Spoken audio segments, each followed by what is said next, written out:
ಚಲವಾದಿ ನಾರಾಯಣ ಸೋಮಣ್ಣ ನಮ್ಮ ಸಿದ್ದರಾಮಯ್ಯ ಸಾಹೇಬ್ರ ಬಗ್ಗೆ ಮಾತಾಡಿದ್ ನೀವು ನೋಡಿಲ್ವಾ ಸರ್? ಚಲವಾದಿ ನಾರಾಯಣ ಸೋಮಣ್ಣ ಏನ್ ಐಡೆಂಟಿಟಿ ಕ್ರೈಸಿಸ್ ನಾರಾಯಣ ಸೋಮಣ್ಣ ನಿಂದು. ನಾರಾಯಣ ಸೋಮಣ್ಣ ಬಾ, ನೀನೇನಾದ್ರೂ ಮೆಂಟಲಿ ಡಿಪ್ರೆಸ್ ಆಗಿದ್ರೆ ಬಾ, ನಾನ್ ಮೋಟಿವೇಟ್ ಮಾಡ್ತೀನಿ ನಿನಗೆ.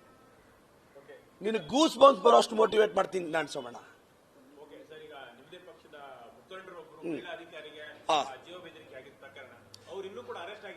ನಾನು ನೋಡಿ, ಅಧಿಕಾರಿಗಳನ್ನ ಒಂದು ಹೆಣ್ಣು ಮಗುನ CT ರವಿ ಬೈದ್ರು ತಪ್ಪೆ, MLC ರವಿ ಅಣ್ಣ ಬೈದ್ರು ತಪ್ಪೆ, ರಾಜೀವ್ ಗೌಡ ಬೈದ್ರು ತಪ್ಪೆ. ನಾವೇನ್ ರಾಜೀವ್ ಗೌಡ್ರನ್ನ ಸಮರ್ಥಿಸ್ಕೊಂತ ಇಲ್ಲ, ರಾಜೀವ್ ಗೌಡ್ರನ್ನ ತಪ್ಪೆ. FIR ಹಾಕಿದರೆ ಕಾನೂನು ಕ್ರಮ ತಗೊಳುತ್ತೆ, ನಮ್ಮ ಪಕ್ಷ ಕ್ರಮ ತಗೊಳುತ್ತೆ, ನಾವೇನ್ ಡಿಫೆಂಡ್ ಮಾಡ್ಕೊಂತ ಇಲ್ವೇ? FIR ಆಗಿದೆ, ನಾವ್ಯಾರಾದ್ರೂ ಇನ್ಫ್ಲೂಯೆನ್ಸ್ ಮಾಡಂಗಿದ್ರೆ ನಾನ್ ಬೇಲೆಬಲ್ ಸೆಕ್ಷನ್ಸ್ ಏನಕ್ಕೆ ಸರ್ ಆಗ್ತಿದ್ರು sir? No no no no ಪೊಲೀಸವರು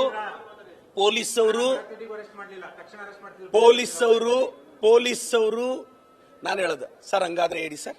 ನಮ್ಮ MLC ರವಿ ಅಣ್ಣವರು ಏನ್ ಸರ್ ಒಂದು ಚೀಫ್ ಸೆಕ್ರೆಟರಿ ಬಗ್ಗೆ ಮಾತಾಡಿದ್ದು? ನಿಮ್ಮ ಮೀಡಿಯಾ ಅವರೇ ಕ್ಯಾಪ್ಚರ್ ಮಾಡಿದ್ರಲ್ಲ, MLC ರವಿ ಅಣ್ಣನ ಎತ್ಕೊಂಡೋಗಿ ನಾವೇನ್ ಕಸ್ಟಡಿ ಕೊಟ್ಟುವ ಸರ್? 10 ನಿಮಿಷದಲ್ಲಿ ಅರೆಸ್ಟ್ ಮಾಡಬಹುದಾಗಿತ್ತು. ನಾವು ಕಾನೂನು ಕ್ರಮ ತಗೊಂತೀವಿ ಸರ್. ನೀವು ಒಂದು ಚೀಫ್ ಸೆಕ್ರೆಟರಿಗೆ ನಿಮ್ಮ ಒಂದು ಮಾಧ್ಯಮದವರೇ ಜೋಬಲ್ ಮೊಬೈಲ್ ಇಟ್ಕೊಂಡು ರೆಕಾರ್ಡ್ ಮಾಡಿ ರಾಜ್ಯಕ್ಕೆ ಗೊತ್ತಾಯ್ತು. ನಾವೇನು ಎತ್ಕೊಂಡು ಕಸ್ಟಡಿ ಕೊಟ್ಟಿದ್ವಾ? ಕೋರ್ಟ್ಗೆ ಹೋದ್ರು, ಅವ್ರು ಬೇಲ್ ತಂದ್ರು. ಈಗ ನಾವಿವತ್ತೇನು ಸಮರ್ಥಿಸ್ಕೊಳ್ಳೋ ಅವಶ್ಯಕತೆ ನಮಗಿಲ್ಲ ಸರ್. ಒಂದು ಹೆಣ್ಣು ಮಗಳಿಗೆ ಅವಮಾನ ಆಗಿದೆ, ನಾವು ವಿರೋಧಿಸ್ತೀವಿ. ನಾನು ವೈಯಕ್ತಿಕವಾಗಿ ವಿರೋಧಿಸ್ತೀವಿ. ನಾನ್ ಬೇಲೆಬಲ್ ಸೆಕ್ಷನ್ಸ್ ಆಗಿದ್ದಾರೆ, ಪೊಲೀಸ್ ಅವರು 3 ತಂಡ ರಚಿಸಿದ್ದಾರೆ. ಅದೇ ಜಿಲ್ಲೆಯನ್ನು ನಾನು ಇವತ್ತಲ್ಲ ನಾಳೆ ಹಿಡಿತೀವಿ. ನಾವೇನ್ ಸಮರ್ಥಿಸ್ಕೊಳ್ಳೋ ಅವಶ್ಯಕತೆ ಇಲ್ವೇ ಸರ್? ಈಗ ನೋಡಿ, ಕೇಸ್ ಆಗಿರೋದು ಯಾವುದು ಅವ್ರ ಮೇಲೆ. ನಾವು FIR ಮಾಡದೇ ಇದ್ರೆ ನಮ್ ತಪ್ಪು. ನಾವ್ ಯಾವ್ದಾದ್ರು ಬೇಲೆಬಲ್ ಸೆಕ್ಷನ್ಸ್ ಆಗಿದ್ರೆ ಅದು ನಮ್ ತಪ್ಪು. ನಾನ್ ಬೇಲೆಬಲ್ ಸೆಕ್ಷನ್ಸ್ ಹಾಕಿದೀವಿ. ನೀವು ನೋಡಿ, ಲೀಗಲ್ ಒಪಿನಿಯನ್ ಇರೋರನ್ನ ಕೇಳಿ ನೋಡಿ. ನಾವೇನ್ ನೋಡಿ, ನಮ್ಮ ಮಿನಿಸ್ಟರ್ಸ್ ಇದನ್ನು ವಿರೋಧಿಸಿದ್ದಾರೆ, ನಮ್ಮ ಉಸ್ತುವಾರಿ ಸಚಿವರು ವಿರೋಧಿಸಿದ್ದಾರೆ, ನಾನು ವಿರೋಧಿಸ್ತಾ ಇದ್ದೀನಿ. ನಮ್ಗೇನ್ ಡಿಫೆಂಡ್ ಮಾಡೋ ಅವಶ್ಯಕತೆ ನಮಗಿಲ್ಲ ಸರ್. ಅದಕ್ಕೆ ತಪ್ಪು ಯಾರು ಮಾಡಿದ್ರು ತಪ್ಪೆ, ಕಾಂಗ್ರೆಸ್ ಅವ್ರು ಮಾಡಿದ್ರು ತಪ್ಪೆ. ಮಹಿಳಾ ಅಧಿಕಾರಿಗಳಿಗೆ ಗೌರವ ಕೊಡಬೇಕು. ಮತ್ತೆ ದಯವಿಟ್ಟು ಯಾರೋ ಪಕ್ಷದಲ್ಲಿ ಒಬ್ರು ಮಾಡಿರೋದನ್ನ ಎಂಟೈರ್ ಪಕ್ಷಕ್ಕೆ ಲೇಪನ ಮಾಡೋದು ಬೇಡ ಅನ್ನೋದು ನನ್ನ ಅಭಿಪ್ರಾಯ ಸರ್.